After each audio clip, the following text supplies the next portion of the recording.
ఒకనాడు శ్రీకృష్ణుడు కర్ణుని చూసి భయపడ్డారంటే మీరు నమ్ముతారా?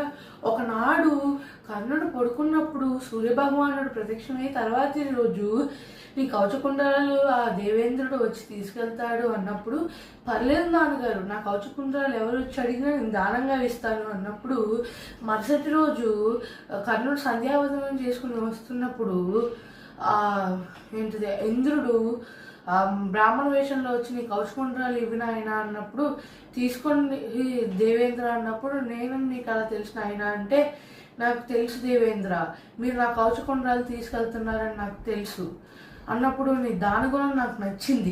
నువ్వు చనిపోతావు అన్నా కూడా కురుక్షేత్ర యుద్ధంలో నీ యొక్క కవచకుండలాన్ని ఇచ్చినప్పుడు నేను ఒక శత్యాస్త్రాన్ని ఇస్తాను. అది సాక్షాత్తు ఆ కనకదుర్గమ్మ సాక్షితో పుట్టిన ఆ యొక్క అస్త్రం నీకు ఇస్తున్నా. ముందు నారాయణుడు, బ్రహ్మ, విష్ణు, మహేశ్వరులు ఉన్నా నిన్ను ఏమీ చేయలేరు.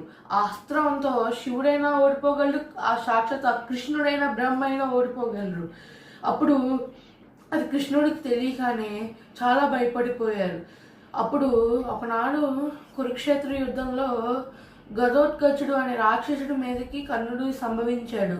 ఎందుకంటే ద్రోణాచార్యులు వారు, భీష్మాచార్యులు వారు, ఇంకా దుర్యోధనుడు చెప్పడం వలన ఉపయోగించాడు. లేకపోతే కర్ణుడు అర్జునుడి పైకి కృష్ణుడి పైకి వేసినప్పుడు వాళ్ళిద్దరు చావు కర్ణుడి చేతిలోనే సంభవించేది.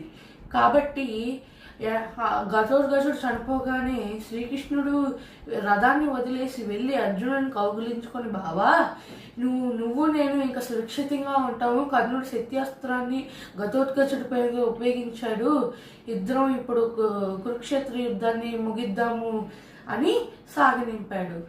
నచ్చిందా పిల్లలు? రోజు లైక్, షేర్ అండ్ సబ్స్క్రైబ్ అయితే చేసుకోండి. ఇంకా ఇలాంటి నీతి వాక్యాలన్నీ నా వీడియో నుంచి వస్తాయి.